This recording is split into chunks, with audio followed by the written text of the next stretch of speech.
ప్రతిసారి ఇప్పుడు టీఆర్ఎస్ పార్టీకి ఒకటే కందరం కట్టుకొని పాపం అమెరికా పోవాల్సిన కేటీ రామారావు అటు క్యాన్సల్ చేసుకొని ఇటు తిరుగుతా ఉన్నాడు. ఎందుకు? ఎవడు గెలిచినా పర్వాలేదు, తీన్మార్ మల్లన్న మాత్రం గెలవద్దట. ఎందుకు మరి ఆయనకు నాకు అర్థం కాదు.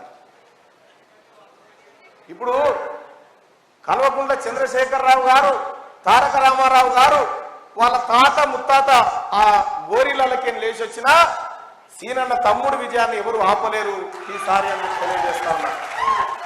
అయినా మేము ఏం చేయబోతున్నామని చెప్పి ఓట్లు అడగబోతున్నాం సోదరులారా. వాళ్ళకు ఒకటే మాట, వాళ్ళ ఎన్నికల ప్రచారం ఏం సాగదు, తీన్మార్ మల్లన్న మంచోడు కాదు. ఓకే, మంచోడు ఎవడంటే అది మాకు తెలియదు. ప్రతిరోజు కేటీఆర్ చెప్పిండు గతంలో 32 యూట్యూబ్ ఛానళ్ళు పెట్టుకుంటే మేము గెలిచేటోళ్ళమేమో అని చెప్పిండు. 32 యూట్యూబ్ ఛానళ్ళు పెట్టుకుంటే మేము గెలిచేటోళ్ళమేమో అని ఓ ట్వీట్ కూడా చేసిండు. అయితే నేను ఒక మాట చెప్తా ఉన్నా, నీకు యూట్యూబ్ ఛానళ్ళ మీద అంత ప్రేమ ఉంటే పెట్టుకొని చూడను ట్వీట్ పెట్టిండు కూడా మొన్న ఒక 20 22 పెట్టిండు. 22 యూట్యూబ్ ఛానళ్ళు పెట్టి ప్రతిరోజు ఒకటే మాట వాళ్ళది. ఏం చేయాలి ఆ యూట్యూబ్ ఛానల్ అంటే, మల్లన్న నీచుడు, మల్లన్న దుర్మార్గుడు, మల్లన్న మంచోడు కాదు, మల్లన్న ఎట్లరా ఒకటి చెప్పురా అంటే అది మాకు తెలియదా, చెప్పిరా అయిపోయింది బస్.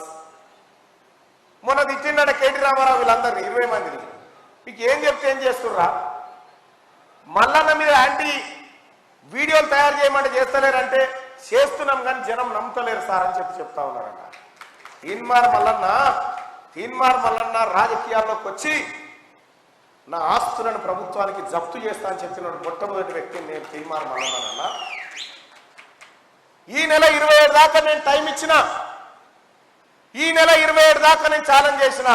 ఈ రాష్ట్రంలో, ఈ దేశంలో తీన్మార్ మల్లన్న ఒకరిని బెదిరించి అక్రమంగా ఒక అనా పైసా తీసుకుండా చూపిస్తే ఎన్నికల బరి నుంచి తప్పుకుంటా అని చెప్పిన. ఇప్పటి వరకు ఎవరు పత్తాలేదు. ఎంత నిబద్ధత ఉంటే ఈ మాట చెప్తాం సోదరులారా. ఒక మాట ఆలోచన చేయండి. తీన్మార్ మల్లన్న అడిగితే సోదరులారా, పోయినసారి 100 కోట్లు పెట్టిన పల్లా రాజేశ్వర రెడ్డి ఓదిక్కుంటే కేవలం 2.5-3 లక్షలతోని ఎన్నికలు కొట్లాడి మీ అందరి ప్రేమ పొందిన తీన్మార్ మల్లన్న 2వ స్థానంలో ఉన్నాడంటే ఈ ప్రజల దీవెనార్థి కాదా?